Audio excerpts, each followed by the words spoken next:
bit a bitch, could have been my friend. Now you better walk, walk, walk, walk, walk, yeah.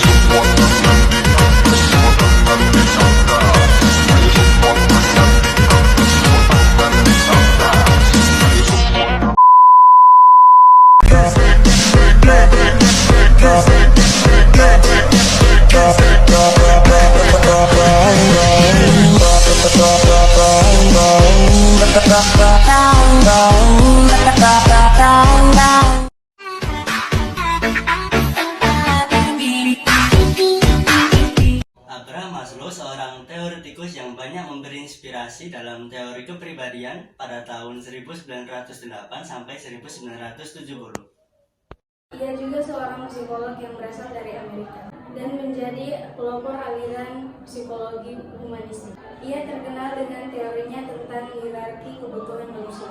Siapa sih Abraham Maslow itu? Abraham Maslow adalah seorang teoretikus yang terkenal dengan teorinya tentang hierarki kebutuhan manusia.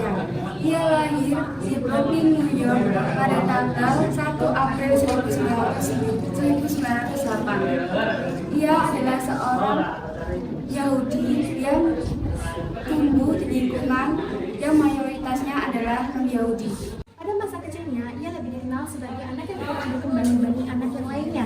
Awalnya kuliah hukum, tetapi ia memilih untuk mempelajari psikologi dan lulus dari Universitas Wisconsin. Pada tahun 1951, Abraham Maslow bertemu dengan Kurt Goldstein, yaitu seseorang yang menekankan kepada ide tentang aktualisasi diri yang kemudian menjadi bibit dari teorinya, yaitu hierarki kebutuhan. Pada era ini juga, beliau bersama psikologi lain, salah satunya yaitu Carl Rogers, yang kemudian memproklamirkan aliran ketiga dari psikologi yang kemudian dikenal dengan sebutan humanisme. Tidak cukup bermain-main dengan humanisme, menjelang akhir hayatnya, Abraham Maslow memperkenalkan satu aliran lagi, yaitu mazhab keempat, yaitu psikologi dan transpersonal yang berbasis pada filosofi dunia timur dan membahas tentang hal-hal semacam meditasi. Fenomena para psikolog dan kesadaran level tinggi of consciousness atau disingkat dengan AFC. Maslow meninggal pada 8 Juni 1970 di California karena serangan jantung.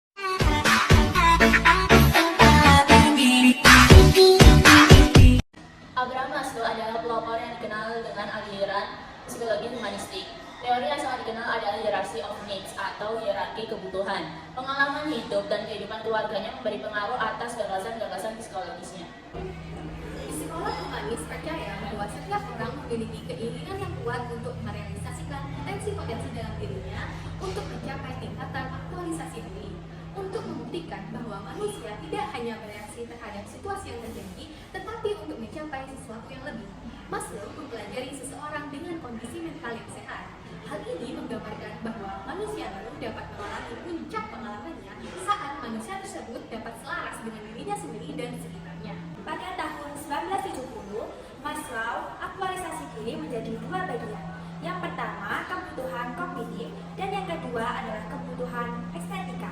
Pada tahun 1971, Maslow menemukan aktualisasi diri pada manusia. Maslow menyebutkan bahwa kemampuan ini disebut dengan kemampuan transendensi diri. Lima kebutuhan hierarki Abraham Maslow, yaitu meliputi kebutuhan fisiologis, yaitu makan, minum, pakaian, dan tempat tinggal. Kebutuhan rasa aman seperti keamanan dan perlindungan. Kebutuhan penghargaan yaitu seperti harga diri.